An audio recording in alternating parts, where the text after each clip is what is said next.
Welcome to the HR Happy Hour Work Break. You're here with Trish and Steve. Hey, Steve Bose. Hey, Trish McFarlane, how are you? I'm good. How are you? I'm great. I felt like, though, it takes a while, it seems like lately, to get these shows started.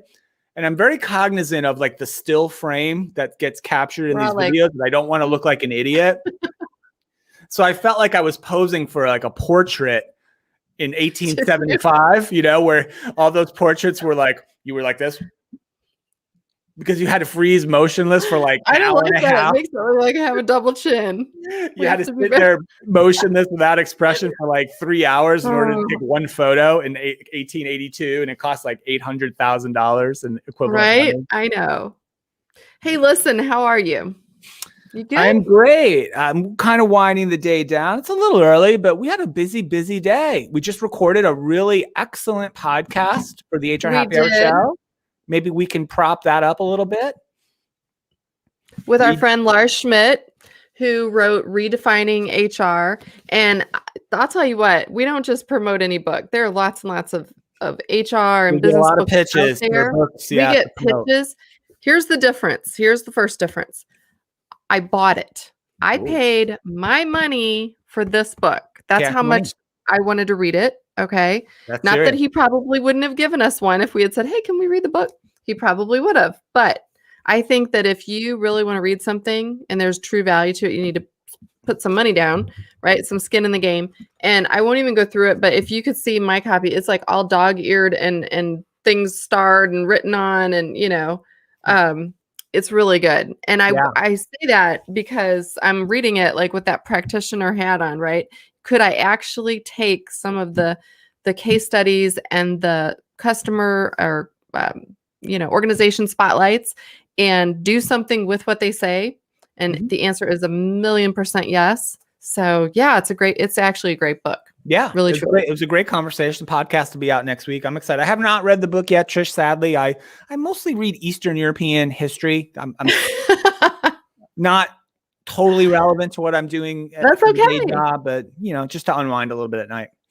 No, that's okay. I think I told you before, it's like Larry King never read the books of his guests until maybe afterward. But I think there's something to that too, right? You ask different questions, you explore and probe differently with an author. So I think it was good that we kind of had both of those perspectives in the podcast. But yeah, super fun to talk to Lars today. Yeah. Well, I wanted to ask you earlier. We never talk about this stuff, right? But do you think I look good today? Think my skin looks nice today? Boy, Trish, how am I supposed to answer that question? Just answer honestly. You could be like, not really. I didn't notice it's different. I mean, but the problem is if you say, well, you don't really look so great, that's the wrong answer. If you say you look great, then it's like, well, what's different today? Didn't I look good yesterday? You're overthinking it.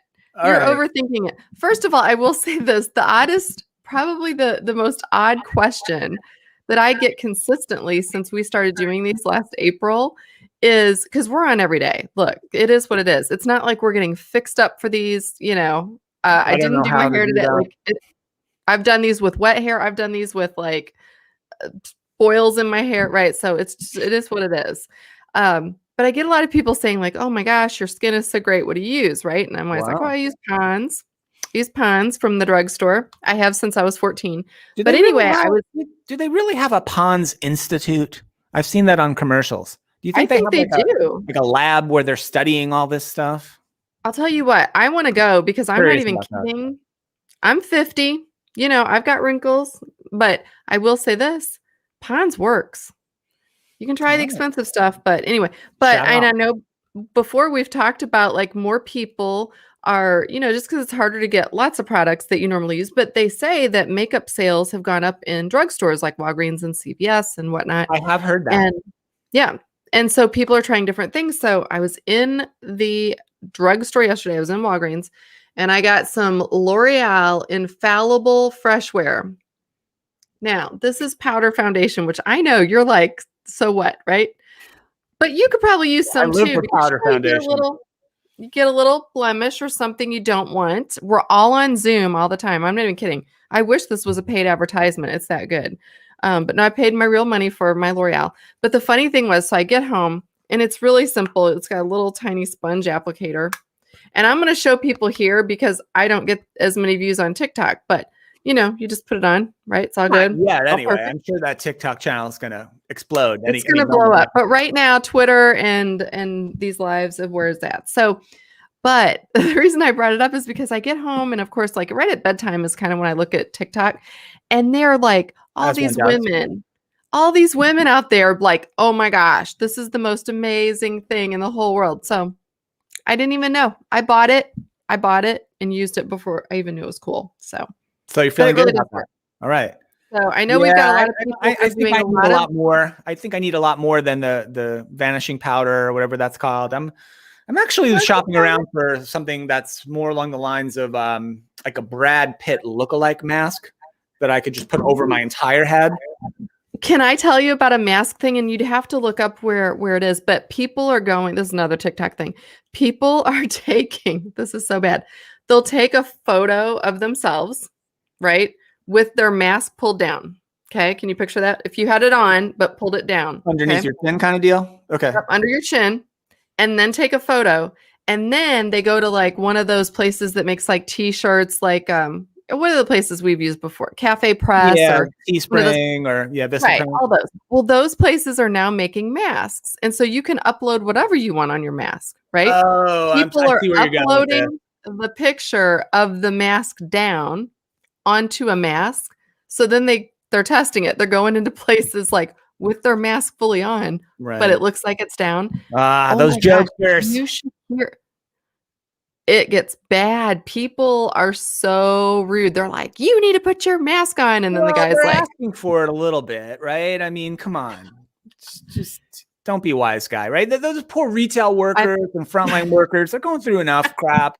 They don't need your dumb mask joke. All right. Not that fresh anymore either, by the way. So, Trish, I have something for you. I didn't get to do this on the Alexa show today because I got busy. I'll probably do it later. But Trish, the JOLTS report, my favorite labor market report, came out this week. Not too interesting, only in that job openings kind of flat, 6.6 million, sort of unchanged month over month. Hires and separations about equal. Flat labor market in December, about 5.5 million hires, 5.5 million separations in December in the United States, according to the BLS. But here's my question for you, Trish, on the JOLTS report, because it was for the final report for 2020. Can you take a guess, Trish, at the number of people who were hired? Or it's maybe not people, because some people could be hired more than once. The number of hires, according to the Bureau of Labor Statistics in 2020, the number of hires for the whole year. How many hires were there? Little hint, 5.5 million in just 1 month in December. So what do you think? I was gonna say 150 million, but I don't. That's probably too high. That is too high, Trish. I won't make you keep guessing. There were 70.2 million hires in 2020. Wow. 70 million hires and 75.7 million separations for a net employment loss of 5.5 million in the calendar year, which is not surprising, right? Because we know of all the businesses that have been impacted by the pandemic. Right. But the fact that 70 million hires, even in a bad, I guess the point is this, and the JOLTS report puts this in every month, even in a down labor market, there are millions of people getting hired. And of course, there are millions of people separating for various reasons too. But the labor market is so dynamic. So when you see those numbers, in the employment report, and the last employment report was like about 45,000 net positive in jobs for January. That reflects probably 6 million hires and 6 million some separations. It's crazy how dynamic the labor, even in a bad labor market, it's incredibly dynamic. So I love the JOLTS report. Shout out to our friends at the BLS. Good stuff. Well, listen, hey, I feel like we have covered the gamut today, right? We've done a little work. We've done a little makeup tutorial.